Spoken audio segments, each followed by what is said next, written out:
अगर सुविधाएं अच्छी होंगी तो शिक्षा अपने उद्देश्य को पूरा कर पाएगी, लेकिन जब मूलभूत सुविधाएं ही बाधित हो जाए तो बच्चों का भविष्य भी प्रभावित होता है।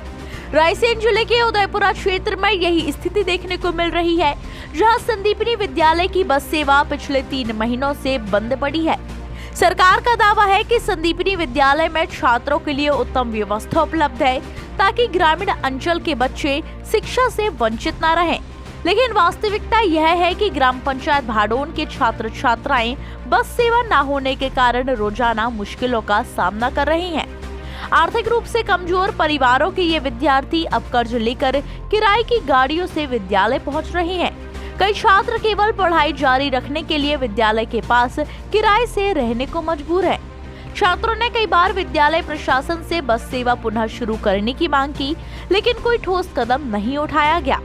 आखिरकार 27 अक्टूबर 2025 को उन्होंने उदयपुरा तहसील पहुंचकर तहसीलदार को कलेक्टर रायसेन के नाम 3 सूत्रीय ज्ञापन सौंपा। ज्ञापन में मांग की गई कि विद्यालय की बस सेवा शीघ्र आरंभ की जाए।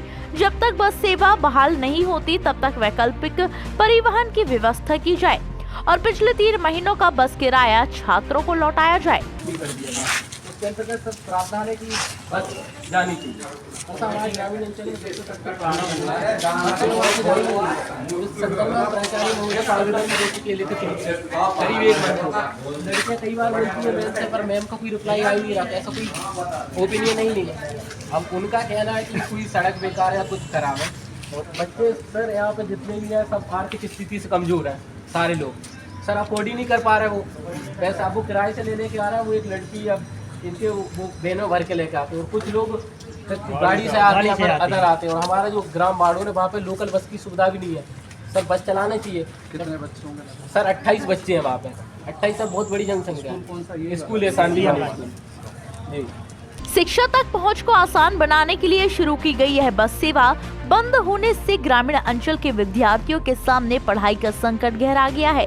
सरकार जहां ग्रामीण क्षेत्रों में शिक्षा को बढ़ावा देने की बात करती है, वहीं इन बच्चों की स्थिति यह दर्शाती है कि जब तक विद्यालय तक पहुंचने की सुविधाएं नहीं होंगी, तब तक समान शिक्षा का सपना अधूरा ही रहेगा।